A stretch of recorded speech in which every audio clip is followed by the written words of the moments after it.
Welcome, everyone, to another episode of Lessons Learned. My name is Vincent Vezza. I am an author. I'm the founder of the Hidden Treasure Novels Enterprise, and I'm the regional representative for the North Carolina Writers Network Metro North chapter. I am so thrilled to be here with you again today. You see on the screen a picture of some of our tribe. I put that in quotations. These are folks who have written and been published and are a part of the Hidden Treasure Novels Enterprise. Their stories can be found at hiddentreasurenovels.com. Their books are featured in the bookstore at that website, and they're available through the typical outlets, through Amazon, of course, and Barnes & Noble, and all the other outlets that you can imagine. Well, it's exciting to be here today. In a previous Lessons Learned episode, I was asked to talk about when and why and how to use a pseudonym. How do you pick a pseudonym? What's behind it? Is there any thought to it? Do you just randomly pick a name out of the air? And the answer, in my case, is absolutely not. So I would share with you that when you're picking a pseudonym, be deliberate. I chose a pseudonym for some of my books, some of my works, my first work, as a matter of fact, and that pseudonym was Jackson Badge No One. Well, that's kind of an odd name, isn't it?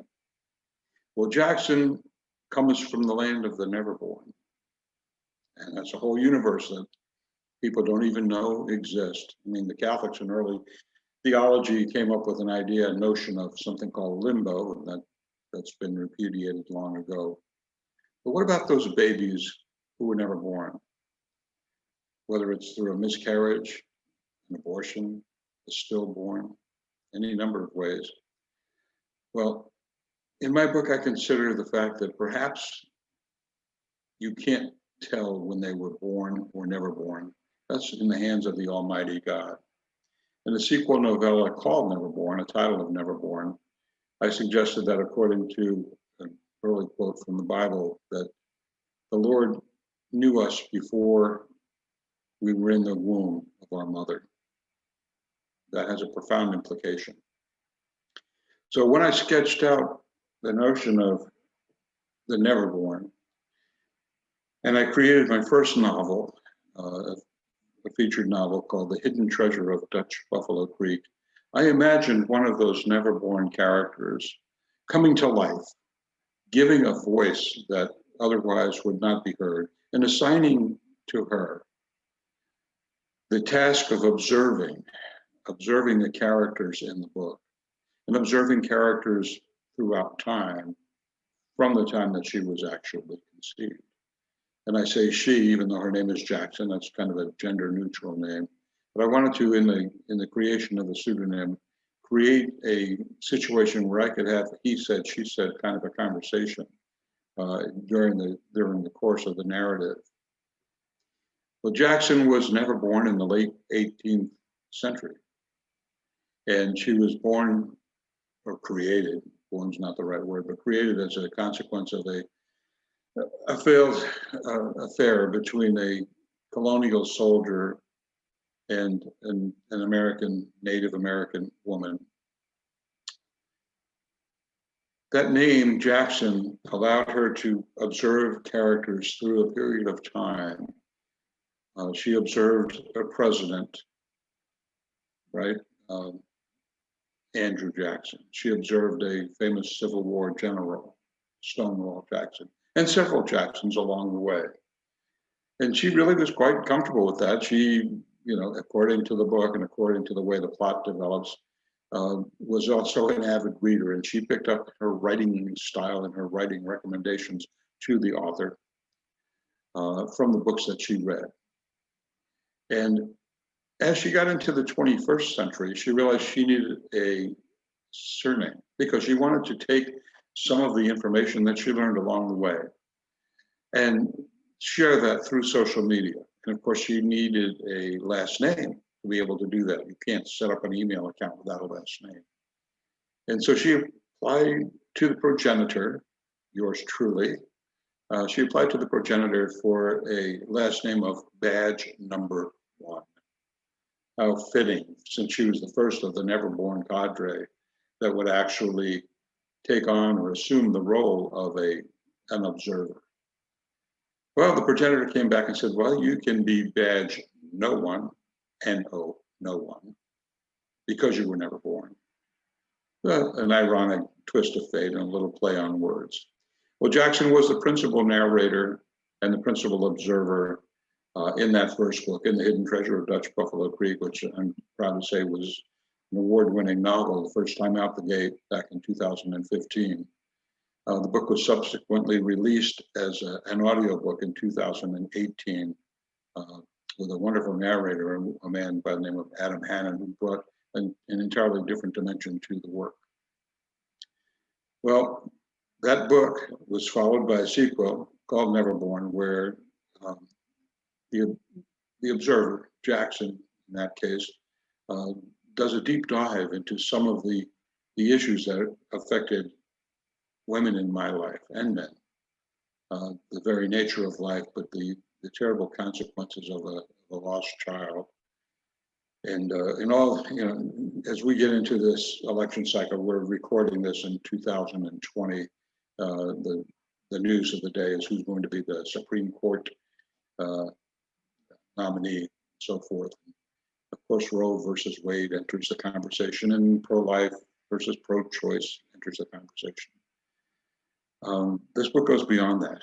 It goes again to the very nature of life and when it really begins, and the fact that we are not only physical beings, but we're spiritual beings.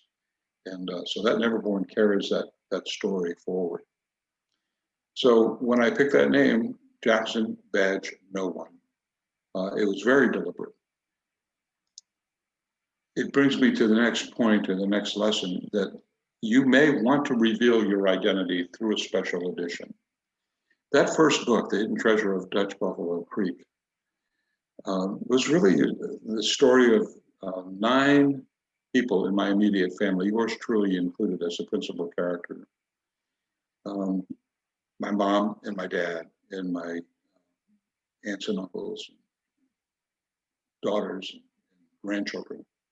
Very, very personal book, and very, very personal look at the hidden treasure, trying to define what that hidden treasure was. And a 10th character, that was an invention, admittedly an invention, of a soldier there was a Hessian soldier who abandoned the cause of the British during the American Revolution and decided to plant roots in this county, in Cabarrus County, in the Piedmont of North Carolina.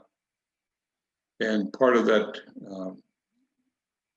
mission was to repudiate the sword and repudiate the bayonet and repudiate war. So he takes his bayonet, which was a nice sword bayonet, but by the way, which was outlawed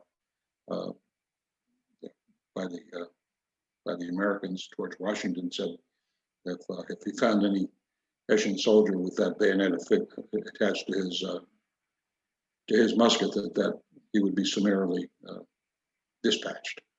Anyway, he took that bayonet, he buried it in the creek. It was discovered decades, centuries later, right, by the principal character in the book. And the entire book really spends what the equivalent of a year trying to discover how that bayonet got into that creek, why it was there, and from that point forward,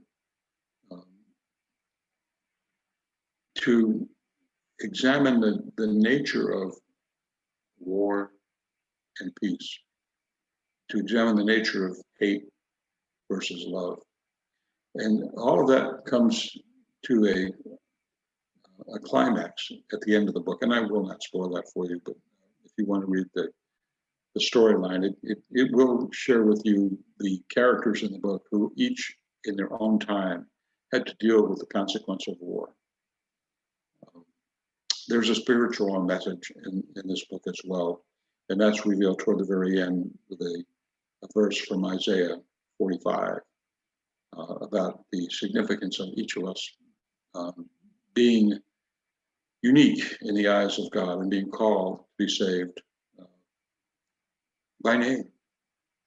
Well, that personal information, if you read through the book and you don't know who the characters are, you really can't discover it. But for the benefit of family and friends, I created an heirloom edition. And the heirloom edition has diaries and emails and correspondence that quite specifically point to each of the characters in the book and will reveal their identity. And that's a story in itself. But if you want to reveal your identity, think about what some people refer to as an author's cut. Think about a special edition that you can create. I call it the heirloom edition. And I'm very thankful to the publisher, to Friesen Press, for making that happen. Also created a version that I refer to as a DREB version, D-R-E-B, a digital resources enriched ebook. And that allowed me to, through Jackson Badge No. 1, deposit artifacts in the cloud at Pinterest and Vimeo and YouTube and Instagram and all the usual suspects, to take artifacts, whether it's a video artifact or a photo, whatever it happens to be, and deposit them in the cloud. And so with hyperlinks attached, the reader can go to that ebook version, click on a particular link, and it will take you to some kind of resource where you can actually see the story behind the story, if you will. It also gives more credibility. It also, by the way, helped me to really put together the agenda for the book. So that's one way to think about it. Reveal your identity through a special edition. And by the way, let me go back to that slide for 1 second, because I want to bring to your attention to the right of the screen. There's a representation. When I thought about Jackson Badge No. 1, I thought, what would she look like?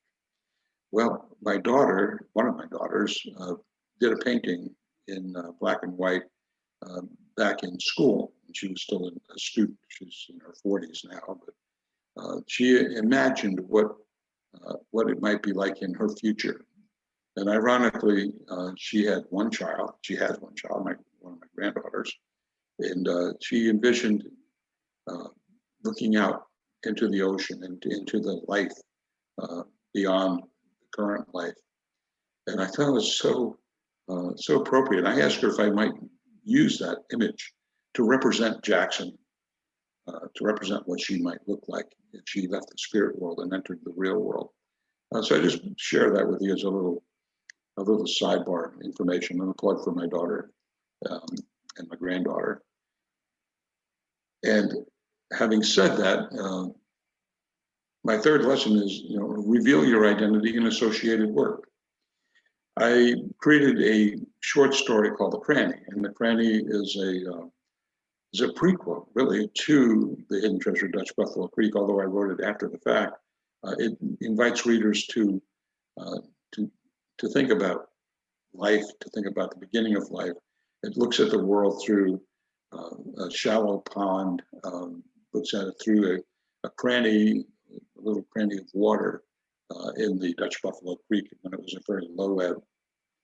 And tadpoles circle about, and as they circle about, they actually talk to each other. And the writer, the principal character, hears their voices and brings clarity to their voices as they discover whether or not they want to stay in that cranny, whether they want to forever be tadpoles, or if they'll go to the next stage in life and become frogs or toads. And of course, they have a conflict.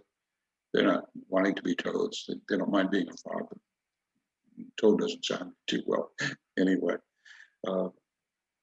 that cover design on the cranny was created by a woman in our local church group who lost her child after a few short days. And I dedicated the sequel, Neverborn, the one I shared with you a minute ago, to the unborn daughter, to the daughter who was lost in short order. And part of her therapy I won't mention her full name, but part of her therapy was to create artwork. And she created the cover of that artwork, representing what a cranny might look like, complete with tadpoles and frogs and turtles. And I asked her, I said, Amber, may I please use the cover? I may use that design as the cover for my work for the cranny, and I explained that to her. I had already dedicated my book, sequel novella, to her daughter, and now I had an opportunity to acknowledge her artwork, which was her therapy, in the cranny, in the cover of the cranny. The Monarch and the Moth could almost be a sequel to the sequel. That short story talks about caterpillars that have to decide whether they want to take the next step in life. And they have the same kind of conflict. They know that if they go through the metamorphosis, they have a good shot at becoming a monarch, a beautiful butterfly, but they also run the risk of being a lowly moth, and no one wants to go that path. Well, The Monarch and the Moth, again, is a story about a man who is looking into a different world and trying to explain that to his grandchildren. And it's kind of a summary of what you'd find in The Hidden Treasure of Dutch Buffalo Creek and what you'd find in Neverborn. The cover of that particular book was created by that granddaughter I just shared with you, Miss Laney Wen. And she read the first 3 paragraphs of the book. And I asked her, I said, Laney, can you please create a cover? She was in, I believe, 4th grade at the time. Can you create a cover that might capture those first 3 paragraphs? And she absolutely nailed it. And I'll let you read the book to discover how she nailed it. So as we move on to the 4th lesson, it's to remind you writers, and I assume most of you watching this particular episode are in fact writers, published or soon to be published. I remind you that times changed. It seems like a million years ago that I was at my very first book signing in Cincinnati in 2016. And when we could get together without a mask, without social distancing, well, those days have pretty much gone away, at least for now, until we find a cure to this terrible COVID pandemic that we're dealing with.